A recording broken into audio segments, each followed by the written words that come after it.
Kani siya igsuon, labayon ni siya bato tungod kay nituo siya kay Jesus. Oh, nituo siya na si Jesus usa ka Dios. So bawal na sa ilaha, labi na sa mga Hudyo. Kato bitaw si Esteban, oh. Gilabayan to siya bato tungod kay gisangyaw niya si Jesus Christ. O nituo siya na bawal ba ito sa ilaha.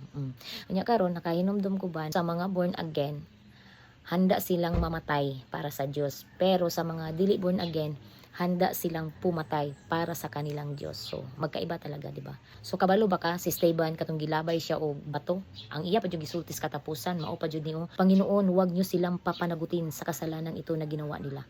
At pagkasabi niya nito, namatay siya. So, walay pagdumot si Esteban. Maunang kalahian sa born again, dili magdumot. Born again ba na si Esteban? Gibago siya sa Ginoo. Kay kung wala siya gibago sa Ginoo, dili siya magunahuna na manangyaw sa pulong sa Ginoo, kay kabalo man siya napatyon siya. So, karon kay si Esteban, gigamhan man sa balang espiritu, mauna munang naa siya kaisog sa pag-atubang sa mga dagkong bato na ilabay sa iya. Pareha pud ani, wala jud siya ni back out, wala jud niya gisuko ang iyang pananampalataya kang Kristo, wala jud siya nahadlok.